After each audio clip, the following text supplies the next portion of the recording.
Hello students, welcome to the class. Today we are going to start chapter 2, the sound of music from your textbook.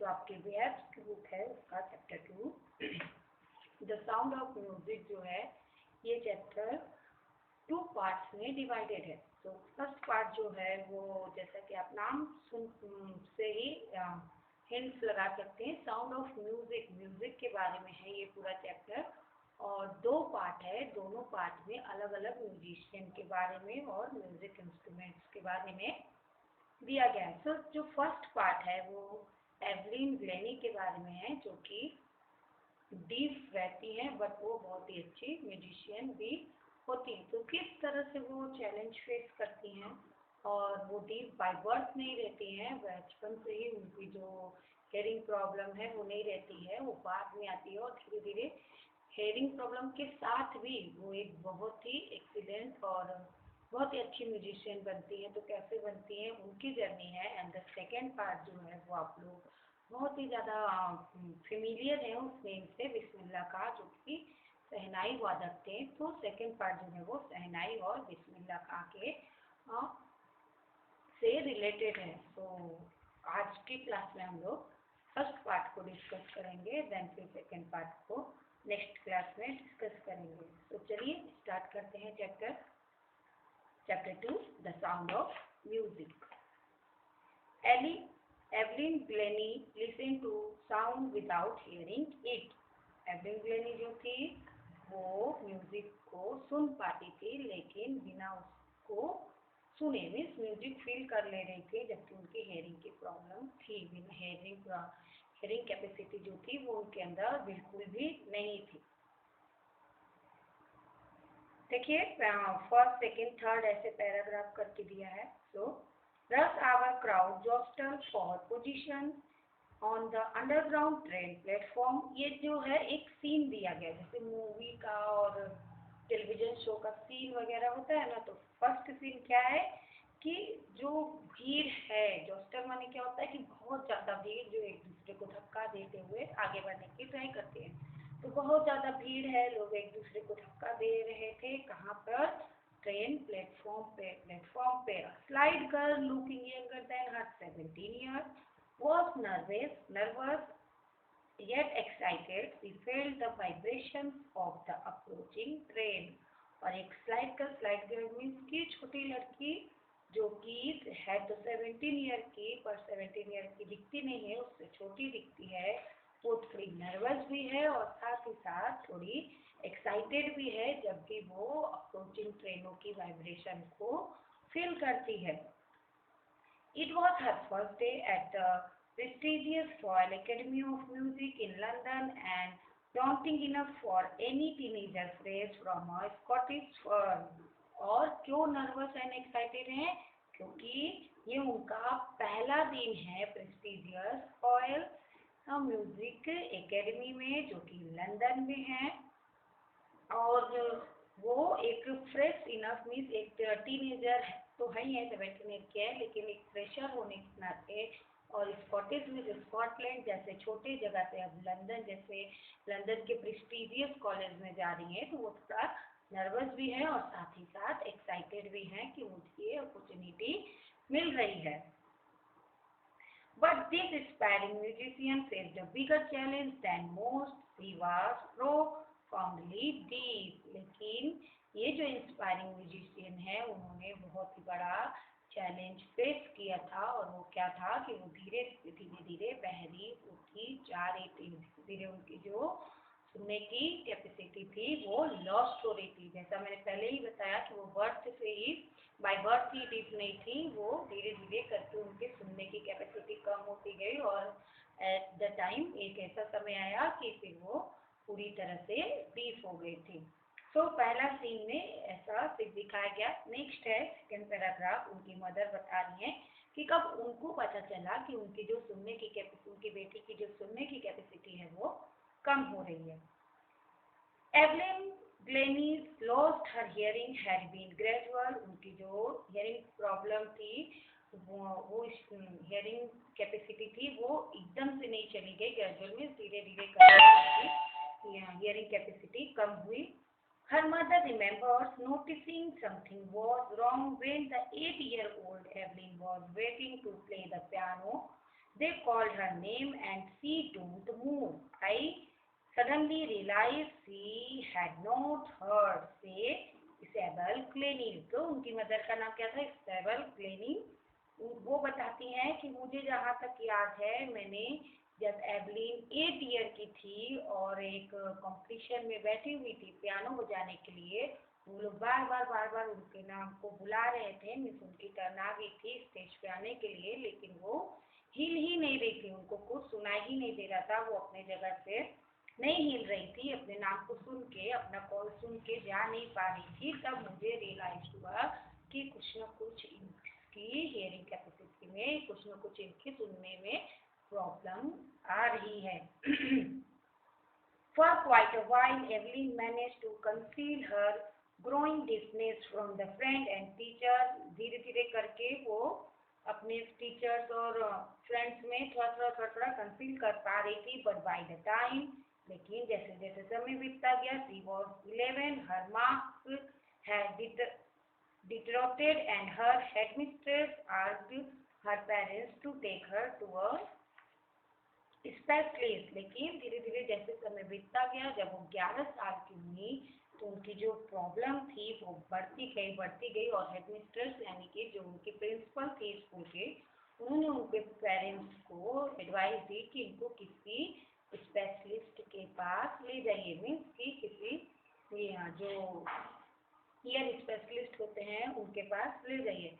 It was then discovered that her hearing was severely impaired as a result of gradual nerves damage. और जब उनको specialist के पास ले लिया गया, तब सबको पता चल गया कि इनकी हियरिंग प्रॉब्लम जो है, उनके सुनने की शक्ति जो है वो धीरे धीरे क्यों कम हो रही है, क्योंकि उनके नर्व में जो है कुछ डैमेज आ रहा है, कुछ प्रॉब्लम आ रहा है, जिसके कारण कि उनकी सुनने की क्षमता कम हो रही है. They were advised that she should be fitted with hearing aids and sent to a school for days. और उन लोगों ने क्या एडवाइस दिया कि इसको हियरिंग एड जैसा आप देखे होंगे, जब लोग बूढ़े हो जाते हैं तो कान में ऐसे लगाते हैं सुनने के लिए, हेडफोन के जैसा. और भी कई आते हैं जो सुनने की क्षमता को थोड़ा बढ़ा देते हैं, सुनने में मदद करते हैं, तो उसको ही हियरिंग एड कहते हैं. उनको हियरिंग एड दिया जाए और उनको डीफ स्कूल में, जिसमें बहरे लोग को पढ़ाया जाता है, उस स्कूल में सेंट किया जाए, भेजा जाए. एवरीथिंग सडनली लुक ब्लैक से एवलिन. और अब एवलिन क्या कह रही है कि हर एक चीज अचानक से काला हो गया, मेरे जीवन में अंधेरा छा गया. But Evelyn was not going to give up. लेकिन उन्होंने अपनी गिव अप नहीं किया, अपनी कॉन्फिडेंस को कम नहीं किया. She was determined to lead her normal life and pursue her interest in music. वो पूरी तरह से डिटरमाइंड थी कि नहीं, मैं एक नॉर्मल लाइफ जीऊंगी और जो मेरा इंटरेस्ट है म्यूजिक की ओर, मैं उसको आगे भी परस्यू करूंगी. तो क्या हुआ कि मैं नहीं सुन पा रही हूँ. One day she noticed a girl playing a xylophone and decided that she wanted to play it too. एक दिन उन्होंने एक लड़की को देखा कि वो xylophone बजा रही थी. xylophone जैसे वुडन का बना रहता है, उस पे ऐसे यहाँ पे बना भी है पिक्चर में xylophone, पेज नंबर 8 पे आप देख सकते हैं. xylophone बजाते हुए देखा और डिसाइड किया कि मैं भी xylophone बजाऊंगी. Most of the teachers discouraged her, but the percussionist Ron Fabric spotted her potential. बहुत सारे टीचर ने उनको बोला कि नहीं, तुम तो बहरी हो, तुम नहीं बजा पाओगी, डिस्करेज किया. लेकिन जो रॉन फैब्रिक थे, परकशनिस्ट क्या होता है कि वो म्यूजिशियन जो ऐसे इंस्ट्रूमेंट बजाते हैं जिसमें कि हैंड से बीट करके बजाया जाता हो, जैसे जाइलोफोन हो गया, उसको भी बाई हैंड ऐसे ऐसे बीट के बजाया जाता है, या तबला हो गया, या फिर ढोलक हो गया. ऐसे इंस्ट्रूमेंट को बजाने वाले को परकशनिस्ट कहा जाता है. तो जो वो थे रॉन फैब्रिक, उन्होंने उनकी पोटेंशियल क्षमता को समझा और वो बोले कि ठीक है, मैं तुम्हें ट्रेनिंग दूंगा. He began by turning two large drums to different notes उन्होंने कैसे उनकी ट्रेनिंग स्टार्ट की, तो बड़े बड़े ड्रम को लिया और दोनों डिफरेंट नोट्स के थे। जो म्यूजिक का नोट्स होता है ना, हाई नोट्स, लो नोट्स, मीन्स की स्लो म्यूजिक और लाउड म्यूजिक, वो म्यूजिक जो होती है उसकी एक सरगम होती है, पूरे लो नोट्स होते हैं कि उस, तो उन्होंने दो नोट्स, हाई नोट्स मीन्स बहुत ही ज़्यादा तेज आवाज और स्लो नोट्स बहुत ही ज़्यादा स्लो आवाज की ड्रम्स के से उनकी ट्रेनिंग स्टार्ट की। Don't listen through your ear, he would say. Try to listen it some other way, say Evelyn. Suddenly, Evelyn क्या कहती हैं कि वो हमेशा कहते थे कि अपने कान से सुनने की कोशिश मत करो, कोई दूसरा तरीका निकालो जिससे कि तुम म्यूजिक को सुन सको। और try, I realized, suddenly I realized I could feel the higher drum from the waist up and the lower one from the waist down। और फिर क्या बोलती है कि अचानक मैंने क्या फील किया कि जो हाई ड्रम है, जो हाई नोट पे बजा जा रहा है, उसको मैं अपने अपर बॉडी में जो उसके ड्रम के वाइब्रेशन है उससे फील कर पा रही हूँ, और जो लो नोट है उसको मैं लोएस्ट बॉडी के पार्ट से फील कर पा रही हूँ।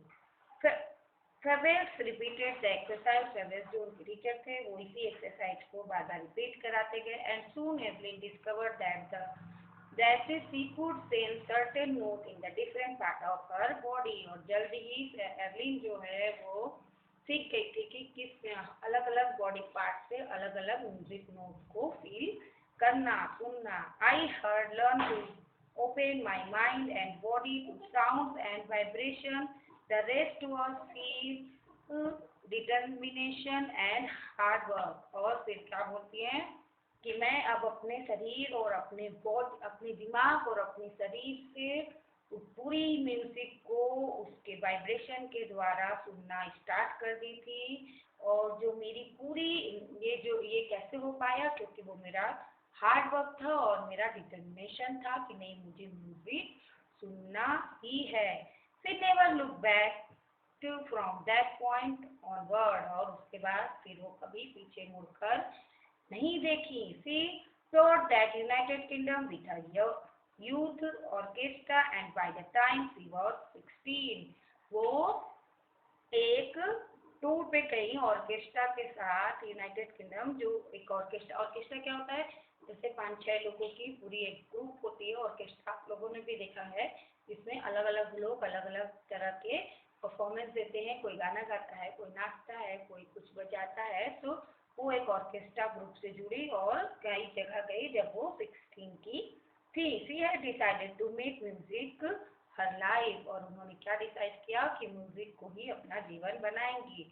She auditioned for the Royal Academy of Music and scored one of the highest mark in the history of the academy। और रॉयल एकेडमी के लिए उन्होंने ऑडिशन दिया, और हिस्ट्री मीन्स क्या है, हिस्ट्री ऑफ द एकेडमी, कि अब तक कोई भी उस एकेडमी में उतना हाईएस्ट मार्क्स नहीं पाया था जितना कि वो लाई। मीन्स उन्होंने रॉयल एकेडमी में एक हिस्ट्री क्रिएट किया कि सबसे हाईएस्ट मार्क्स लाके टॉपर बनी। वन ऑफ द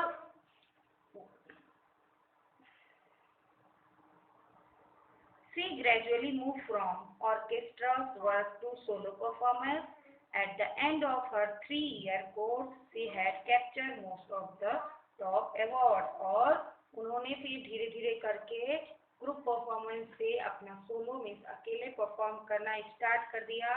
और अपने 3 ईयर के कोर्स में जब एंड तक उनका कोर्स खत्म होने वाला था, उन्होंने most of the top award जो कि प्राइज वगैरह मिलते हैं उसको कैप्चर किया। मीन्स उनको बहुत सारी टॉप अवार्ड्स दिए गए। तो इस तरह से हम लोगों ने वो पैराग्राफ तक पढ़ा और अभी तक क्या देखा कि वो अपनी जो उनकी एक मान लीजिए कमी थी उसको ही अपना ताकत बना के एक अच्छी फेमस म्यूजिशियन बन गई थी। इसके आगे की 5 से जो पैराग्राफ 5 से जो है उसको हम लोग नेक्स्ट क्लास में पढ़ेंगे। आज के लिए बस इतना ही। Thank you.